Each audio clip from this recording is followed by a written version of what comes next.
The Battle of Grayskull, Guardians versus the Horde, the final bedtime battle, by Pops.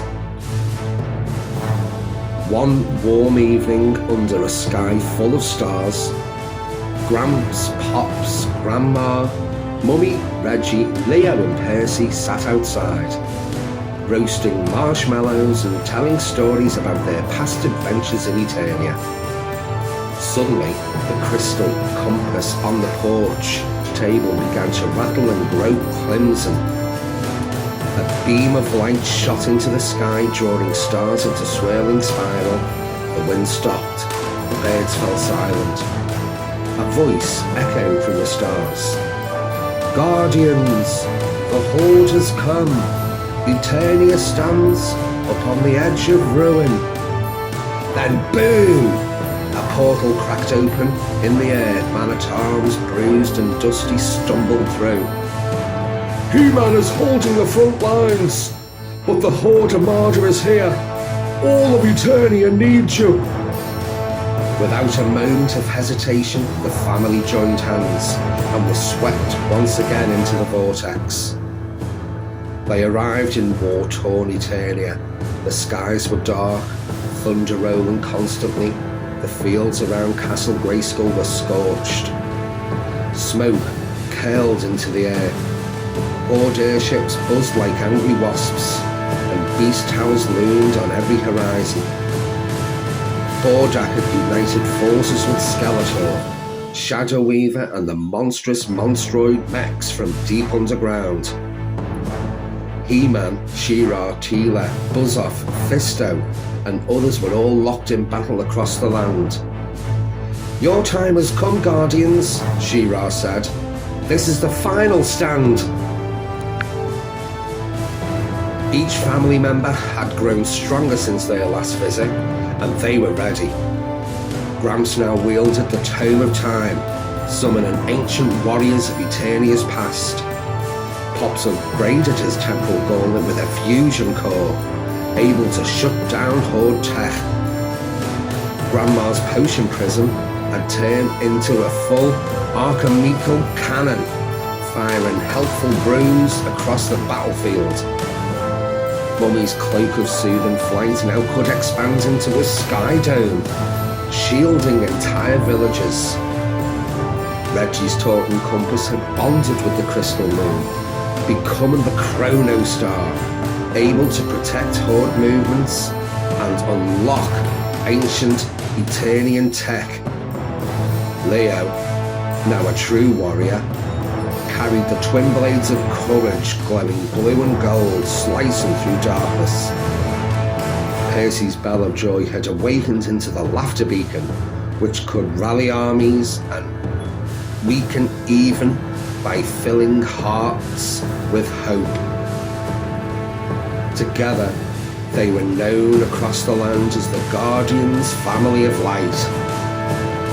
The skies cracked with thunder as the Horde Armada descended. Airships launched fireballs.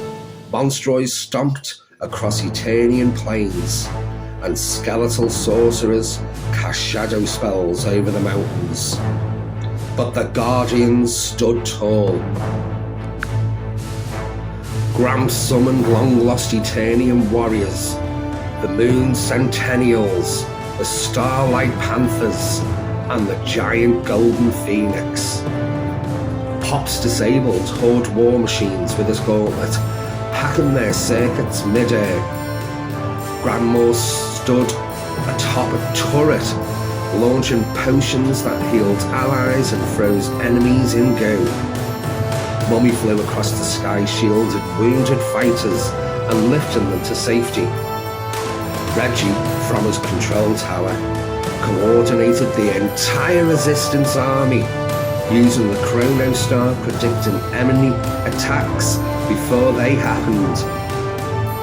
Leo led the front lines besides He-Man and She-Ra, battling Hordak's elite guard with the twin blades. Percy, riding Battlecat, rang the laughter beacon from floating tower, breaking fear spells and rallying the brave.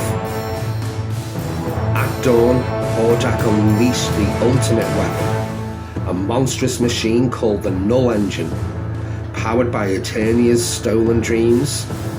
If it reached Castle Grayskull, everything would vanish. History, heroes, even hope. The family regrouped for one final push. Gramps froze time just long enough for Pops to sabotage the engine's core.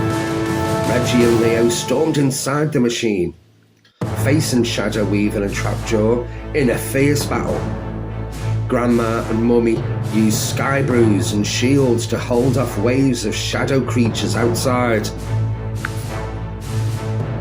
Percy, atop the tower, unleashed a full sound of a laughter beacon, a pure golden ring that shattered the darkness completely. With a final blast of combined power, the Guardians overloaded the Null Engine and sent it collapsing into the ground. A great light burst across the skies, the Horde retreated and the sun rose. Eternia was safe. At the foot of the Castle Grayskull, all of Eternia gathered. Banners flew, songs were sung. Even Skeletor, who had been flung across the planet, was too dizzy to bother anyone for a while. He-Man knelt before the family. You are not just visitors. You're not even heroes. You are legends.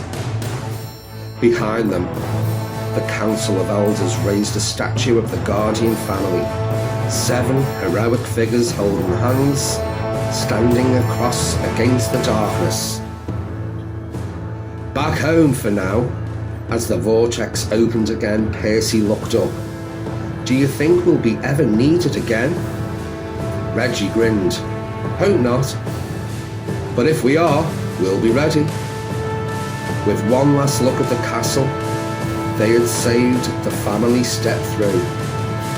Back at home, the stars twinkled brighter than ever.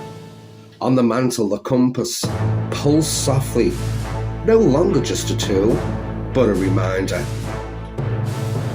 Once a guardian of Eternia, always a guardian. The end. Unless the Horde returns again.